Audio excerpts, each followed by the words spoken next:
Well, firstly, I'm an Afro-optimist for two reasons. Firstly, I live here, and I think we're going to make it work. Secondly, if Africa wasn't this, I wouldn't have anything to write about. Having said that, there's a tendency for people in Africa to think that the rest of the world works like clockwork, and it's only in Africa where things don't work, especially South Africa, which seems to be coming more and more to the fore. The interesting thing about that is the world doesn't work. Certain parts of America works, and 2 or 3 countries in Western Europe work, you know, like Germany and Switzerland, you know what I'm saying? The rest of the world doesn't work. Asia doesn't work, the Middle East doesn't work, South America doesn't work.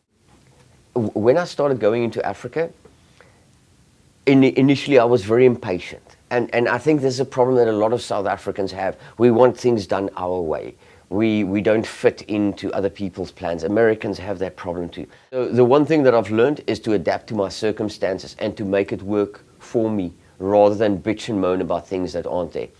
I very recently worked in Nigeria again, stayed in a place that cost $1,500 a night, and nothing worked. There was this huge plasma screen television, but it didn't even have a wire.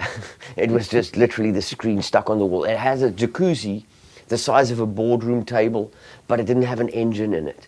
So it was basically an oversized bath. Only problem is there's no bath plug and there's no hot water, right? So you get in, whereas 7 or 10 years ago, I would have bitched and moaned about this. Now I understand this is what it is, and I have to make it work for me. So instead of spending energy on trying to sort it out or bitching about it, I just move forward and it's like, hey, where's the bar? Do you have cold beer? Cool, I'm in, you know. And if they don't have cold beer, then you drink it warm. I need to write uninterruptedly. So initially, when I started writing, I wrote at night when everybody fell asleep. I would start writing at 10 o'clock. But I was doing too much alcohol and drugs to stay awake through the night, you know. So what I started doing then was to actually just create an environment where I wouldn't get interrupted.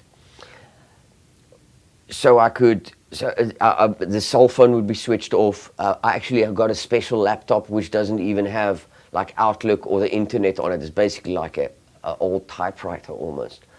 So what I found is that when I get up after this 10, 12-hour stretch of writing, that I physically have difficulty with my physical environment, in that I don't necessarily recognize people because my head is totally in the movie that I've been writing about. Like, you know, when I told people that I had a deep fried flying squirrel served with a side dish of cucumbers and chips, there's the picture. See, I'm not lying to you. And that's what a flying squirrel fried looks like this.